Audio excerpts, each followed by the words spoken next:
먹을 수 있느니라. 외국인과 품꾼은 먹을 수 없느니라. 한 집에서만 먹을지니 너는 그 고기를 그 집 밖으로 가지고 나가지 말고 뼈도 꺾지 말지니라. 이스라엘의 온 회중이 그것을 지킬지니라. 너와 함께 기거하는 타국인이 주께 유월절을 지키고자 하면 모든 남성은 할례를 받게 한 후 가까이 와서 지키게 할지니라. 그러면 그가 그 땅에서 태어난 자와 같이 될 것이라. 이는 할례 받지 못한 사람은 아무도 먹을 수 없음이라. 본토인이나 너희 가운데 기거하는 타국인에게나 한 법이니라 하더라. 이스라엘의 모든 자손이 이와 같이 행하였으니 주께서 모세와 아론에게 명령하신 바와 같이 그들이 그렇게 행하더라. 바로 그날 주께서 이스라엘 자손들을 그들의 군대대로 이집트 땅에서 데리고 나오셨더라. 아멘. 이 구약 성경은 우리가 아는 대로 전부가 다 모형입니다. 그래서 에덴 동산에서부터 어린 양들이 2마리가 죽임받았습니다. 그 아담과 이브를 구원하기 위해서, 구원의 의복으로 입혀주기 위해서 어린 양 2마리가 분명히 죽었습니다. 그리고 아벨이라는 사람도 제사들 드릴 때 초태생, 첫배 새끼, 그러니까 첫 번에 새끼를 낳았는데 몇 마리나 낳는지 몰라요. 6마리 낳았으면 그 6마리를 전부 가져다가 번제를 드렸습니다. 첫배 새끼다. 그런데 출애굽기에는 초태생이 나옵니다, 또. 초태생이 죽임당하는 자리에 어린 양, 1년 된 흠없는 어린 양이 죽임당하는 장면이 나옵니다. 여기 어린 양은 분명 우리 주 예수 그리스도의 모형이에요. 모형입니다. 여기는 뼈도 꺾지 말라고 그랬어요. 고기는 집 밖으로 나가지 말고 집 안에서만 먹으라고 그랬어요. 또 외국인과 품꾼은 먹을 수 없다고 그랬어요. 이거를 안 지키면 그들은 구원을 받을 수 없었습니다. 심지어는 모세가 광야에 있을 때 그 반석에게 말하라고 그랬을 때 그가 반석을 2번 쳤습니다. 그것 때문에 그는 가나안 땅에 들어가지 못했습니다. 그 반석을 2번 친 게 뭐 큰 죄입니까? 그냥 꾸짖고 말면 되죠. 이스라엘 민족들은 그렇게 원망불평하고 그래도 용서해주 그러는데 이 모세는 반석 2번 쳤다고 그래가지고 가나안 땅에 못 들어가게 하는 이러한 그 최종적인 자리에서 그냥 느보산에서 가나안 땅을 바라보고서 들어가지 못하는 이러한 그 비운을 맞았다 이거죠. 여기서 우리가 볼 때 예수 그리스도의 모형으로 나타난 것에 대해서 죄를 짓는 사람은 바로 예수 그리스도 하나님께 죄를 짓는 것과 똑같이 여긴 겁니다. 하물며 이것은 그림자요 모형이었지만은 예수 그리스도가 몸이라고 그랬습니다. 예수 그리스도의 몸의 범죄를 하면 어떻게 되겠냐 말이에요. 이거야말로 보통 얘기 아니죠. 그러므로 많은 사람들이 이런 범죄를 짓고서도 자기 혹은 저주를 몰라가지고 하나님과 교제가 끊어졌는데도 그걸 모르고 깜깜한 가운데 사는 사람이 너무나 많습니다. 이 땅에서 평강을 누리지 못합니다. 여기 뼈도 꺾지 말라는 것은 예수 그리스도의 뼈가 십자가에서 내려올 때 절대로 꺾이지 않았어요. 십자가에 달린 사람들은 죽음을 확인하기 위해서 뼈를 꺾어가지고 확인을 했습니다. 그러나 예수 그리스도만큼은 미리 죽은 것을 알았기 때문에 뼈를 꺾지 않았죠. 이것을 이루기 위해서 이렇게 한 겁니다. 아니 뼈 좀 꺾으면 어떨까? 절대 아니거든요. 그게. 하나님의 말씀은 한 절 한 토시 하나하나가 이렇게 중요한데 요즘 21세기에 사는 사람들은 하나님의 말씀 한 절, 2절, 한 토시 이런 것들을 별로 그렇게 대수롭게 여기질 않습니다. 이게 그만큼 배교했다는 거죠. 여기 보게 되면은 이스라엘 온 회중이 그것을 지킬지라. 그리고 48절 보게 되면은 너와 함께 기거하는 타국인이 주께 유월절을 지키고자 하면 모든 남성은 할례를 받게 한 후에 가까이 와서 지키게 할지니라. 여기 보면 앞으로 이방인들이 예수 그리스도의 보혈을 통하여 구원받을 것을 여기 미리 얘기하고 있습니다.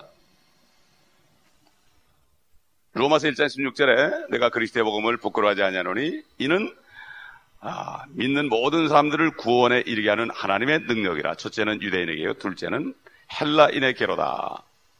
이 말씀대로 타국인들도 앞으로 구원받을 것을 이렇게 여기 얘기했습니다. 그런데 타국인들 같은 경우에 모든 남성은 할례를 받게 한 후에 지키게 하라. 그러니까 할례 받지 못한 사람은 지키면 안 된다, 이런 얘기입니다. 이 할례도 모형이란 말이죠. 모형. 어떤 모형입니까? 그리스도 할례. 골로새 2장에 있는 것처럼 예수 그리스도를 영접한 사람은 그리스도 안으로 침례받을 뿐만 아니라 로마서 6장에 골로새 2장에 손으로 하지 아니한 할례를 받았으니 이는 그리스도의 할례요. 이것은 죄의 몸을 벗어버린 것이다. 예수 그리스도를 영접할 때 말씀의 칼에 안에 들어와서 영과 홍과 골수와 관절을 찔러 쪼갠다. 히브리서 4장에 있는 것처럼. 그래가지고 하나님의 말씀의 칼이 들어와서 이 몸과 혼과 영과 갈수와 관절을 찔러 쪼개므로 말미암아 육신의 죄 때문에 혼이 파멸되고 지옥 갈 것을 혼을 분리시켜서 그래서 천국을 보내는, 그렇기 때문에 다시 말해서 이것은 뭡니까? 성령으로, 말씀을 통해서 성령으로 거듭나지 않은 사람은 절대로 구원받을 수 없고, 또 지금 6월절의 그림자, 6월절의 실체인 요즘에 주의 만찬, 여기에 참여할 수 없는 겁니다. 그런데 많은 사람들이 이걸 모르고 그렇게 얘기해도 창피하니까 와가지고 이 떡과 잔을 들다가 병이 들고 죽는 사람까지 있습니다. 자기가 왜 그런지 몰라요. 당장 일어나지 않으니까. 사도 바울이 경고했죠. 너희가 여기서 합당치 않게 먹고 마시기 때문에. 성령으로 거듭나고 그리스도 할례를 받은 사람은, 구원받은 사람은 안에 증거가 있기 때문에 그리스도를 증거하지 않고서는 배길 수가 없습니다. 배길 수가 없는 거예요.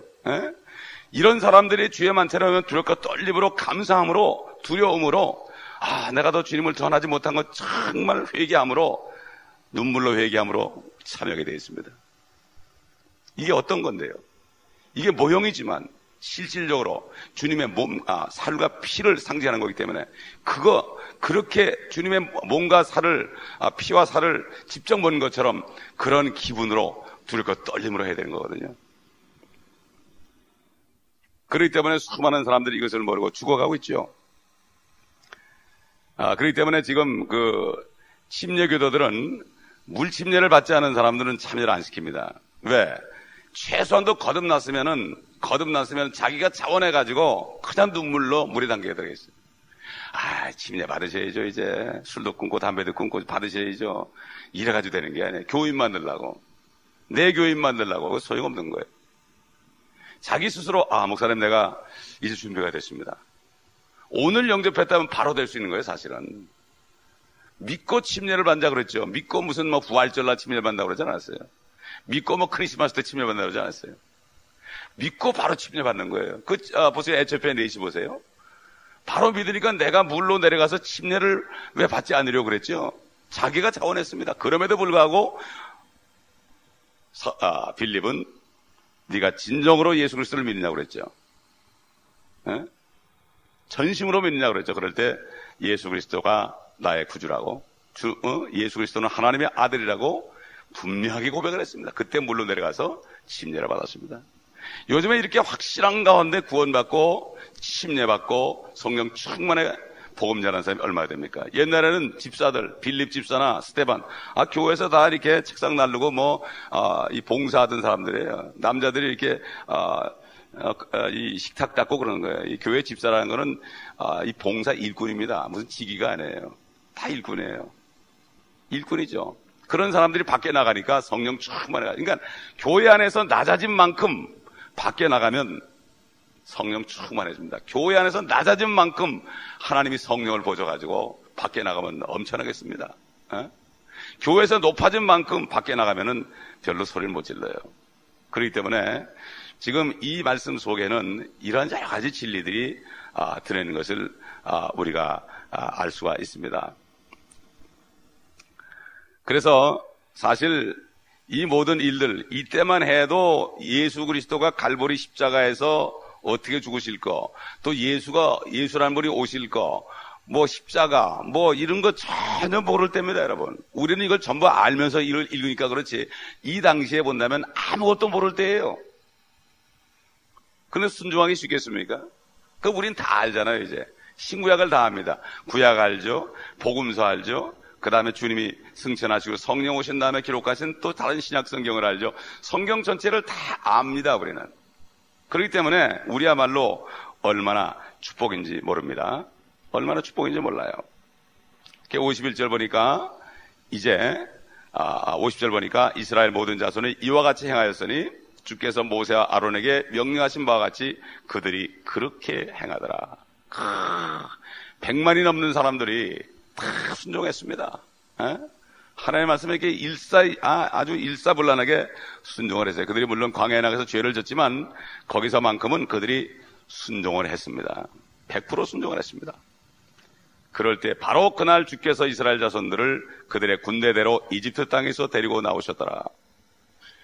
완전히 순종하는 사람들을 전열을 가다듬어서 능력을 주셔서 종살이하던 사람들, 여러분 생각해 보세요. 400년 동안 종살이하는 사람들을 군대로 만드는 하나님이에요.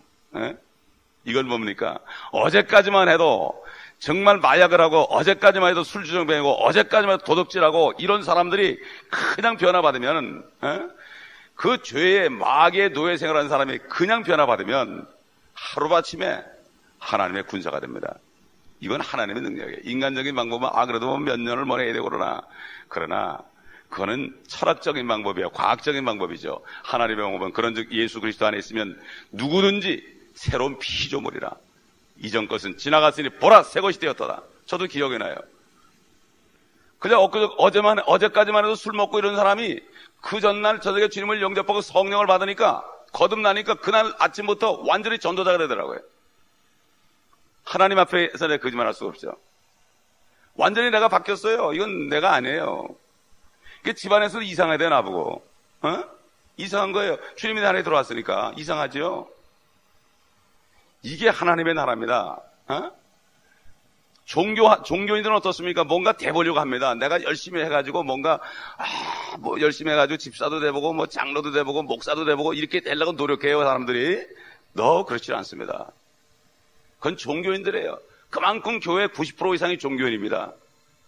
그렇기 때문에 다 그렇게 따라가는 거예요. 그러나 구원이라는 것은 단순간에 이루어지는 것이요. 성령의 능력이 들어오게 되면 이거는 역사가 바뀌어지는 거예요. 400년 동안 종이 군대가 돼서 나온 겁니다. 할렐루야. 이게 바로 하나님의 나라예요. 그런 사람들을 모아놓고 복음을 전하게 되는 거예요. 그러나 그렇게 하기를 원하는 사람이 별로 많지 않아요. 제가 어제도 우리 교회 초창기부터 있던 분이 위암에 걸려서 수술했다는 얘기를 제가 듣고 전화를 걸었습니다.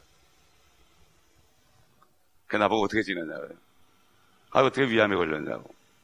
뭐 이렇게 심하진 않은 모양이에요. 기도해드리겠다고 이제 전화를 끊으면서 캘리포니아에 있는 사람들은 하나님의 말씀을 듣길 별로 좋아하지 않는 것 같습니다. 요즘에는 내가 방송을 통해서 좀 말씀을 전하고 있다고.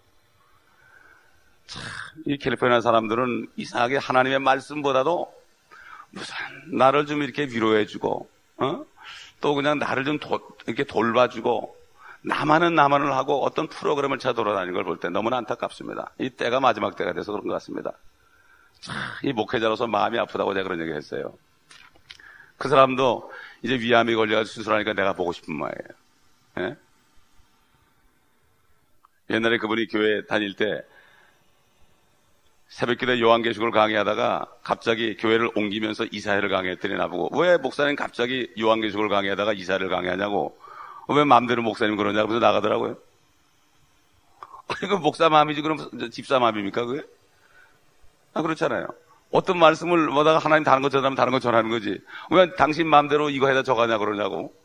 그러면서 교회를 떠나는 거 그래 막을 수가 있어야지. 그러면서 제가 계속 찾아갔어요. 거길 계속 찾아갔어요. 기도해드리고 찾아가고 관계를 계속 유지했죠. 근데 어제 위암에 걸렸다는 거예요. 젊은 사람이 말이죠. 참 사람이 언제 어떻게 될지 모르는구나. 저도 이번에 아픔을 통해서 이게 아플 수 없는 거예요. 이건 아무것도 아니에요. 의사도 몰라요. 뜻이 있구나. 이제 7년이 다 돼가는 이 멕시코 사역, 남미 사역을 바라보면서 이제 마무리 단계에 있으면서 하나님이 새 길을 열어주려고 겸손하게 낮아서 기다리라는 신호구나. 이런 음성을 들었습니다. 우리가 삶 속에서 일어나는 조그만 일도 우리는 절대로 우연히 넘기면 안 됩니다. 저는 지금까지 아파본 적이 없습니다. 특히 사역을 하면서 누워본 적이 없습니다. 그런데 하나님께서는 이상한 방법으로 눕혀놓고서 쉬게 하시면서 음성을 들려주셨습니다. 그렇기 때문에 우리는 항상 세미한 주의 음성을 들을 수 있어야 됩니다. 엘리야가 들은 것처럼 우리는 무엇을 말하는 것보다도 하나님의 음성을 들고 노력해야 됩니다. 민감해져야 됩니다. 그래가지고 주님 말씀하시면 순종해야 됩니다. 순종의 제사보다 낫거든요. 항상 말씀 안에 있으면서 기도하면 주님의 음성을 들을 수가 있습니다. 말씀을 통해 듣습니다. 그렇기 때문에 우리는 이렇게 영적으로 민감해져야 됩니다. 말씀의 지식만 있어도 안 됩니다. 은혜가 있어야 되고 성령의 기름 부음이 있어야 됩니다. 그래야만 이 말씀의 능력을 발휘합니다.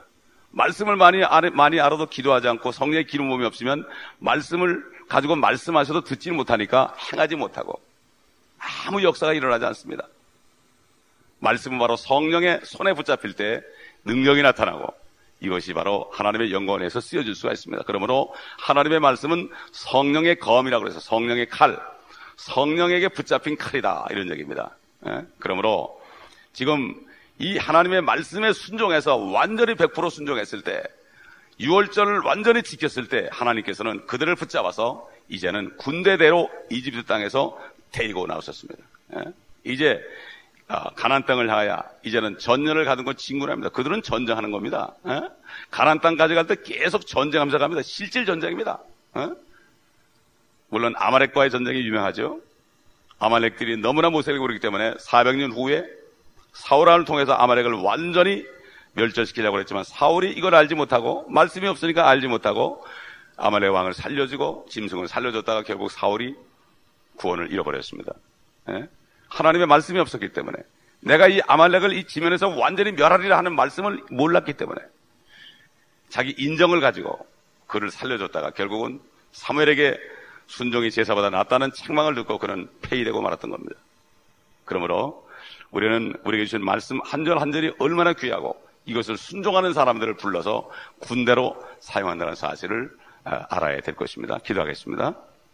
아버지 하나님, 어린 양 한 마리를 잡아서 날걸어서도 먹지 말고 삶아서도 먹지 말고 불에 구워서 먹으라고 그랬고 뼈 하나도 꺾지 말라고 그랬고 그 피를 좌우 기둥과 윗 임방에 바르라고 그랬고 여러 가지 방법으로 1년 된 순양이라고 그랬고 아버지 하나님이여 이 모든 것들 참으로 한마디 한마디 모든 말씀이 우리 주 예수 그리스도에 관한 것이요 이것 중에 하나만 틀려도 오신 예수님에 대한 이 모든 일들 중에 흠이 생기는데 아버지 하나님 이제는 앞으로 오실 예수 그리스도를 우리가 바라보면서 우리에게 오실 예수 그리스도에 관한 이 말씀들을 제대로 증거하고 우리가 그 말씀에 제대로 순종함으로 이 땅에 사는 동안에 하나님의 군대로서의 사명을 감당하며 이 세상을 밟고 다니며 아버지 하나님 승리의 개가를 울릴 수 있도록 도와주옵시기를 간절히 원하고 원합나이다.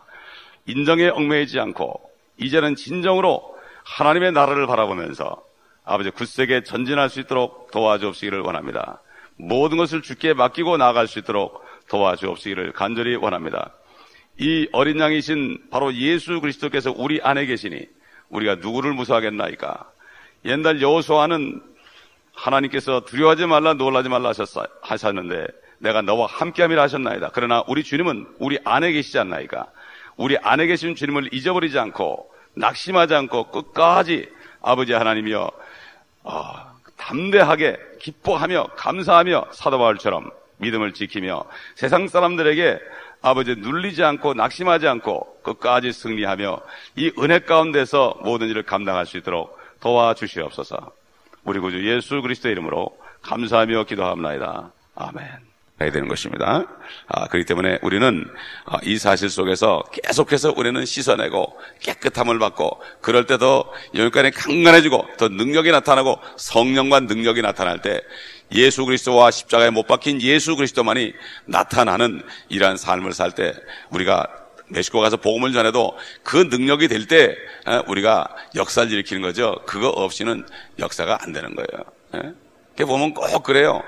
우리가 이 멕시코 가는 주간이 얼마나 시험이 많은지 모릅니다. 그래서 멕시코 가는 주간이 기도회 때 거의 안 나와 이상하게. 이게 시험을 하는 거야 하나요. 그 마귀가. 그래서 저는 멕시코 가는 주간 같으면은 설교 준비 미리 월요일로 하려고 다 해놓고 방송국 준비 다 해놓고 빨래 다 해놓고 청소 다 해놓고 그냥 어떤 어려움도 오지 않도록 준비 만반의 태세를 갖추고 있습니다. 그래야만 우리가 멕시코 가가지고 이 사명을 감당할 수 있죠. 우리가 차만 타고 왔다 갔다 한다 그래가지고 우리가 사명 감당하는 게 아닙니다. 나를 통해서 그리스도의 능력이 나타날 때 그들이 눈물로 회개하며 믿지 않은 것을 회개하며 주님께 돌아오는 이런 역사를 우리가 볼 수 있는 것이요. 이것이 바로 하나님의 영광을 보는 것이요. 그럴 때 옛날 사도들처럼 기쁨이 넘쳐서 돌아올 수 있는 것입니다. 기도하겠습니다. 감사합니다. 아버지 하나님, 저희들에게 또 말씀을 통하여 교훈하시니 감사합니다. 우리가 무교절을 지키고 있었는지요, 6월절 어린 양 그 피를 통하여 구원을 받았지만 우리가 무교절을 지키고 있는지 우리 자신을 점검해 보기를 원합니다. 정말 점도 없고 흠도 없는 주님을 따라서 이제는 그분 때문에 우리가 살았으니 그분의 형상이 우리 안에 이룰 때까지 잘못된 말씀들을 다 배제하고 또 아버지 잘못된 삶을 고치고 이렇게 함으로 아버지 무교절을 지키는 저희가 되게 하여 주옵시기를 간절히 원하고 원합니다. 아버지, 우리에게 누리기 없는 말씀을 이미 주셨사오니 감사합니다. 이 누리기 없는 말씀을 우리가 잘 먹어서 이 말씀 안에 말씀을 통하여 거룩함을 받을 수 있도록 도와주시옵시고, 이제는 우리가 성령으로 충만함을 받아서 죽어가는 영혼들을 구원하며 또 아버지 말씀을 모르고 누룩을 먹으며 고통받는 많은 그리스도인들에게 참 생명의 말씀, 누룩 없는 말씀, 바리새인의 누룩이 없는 말씀을 전파해 주시는 저희가 되게 하여 주시옵소서.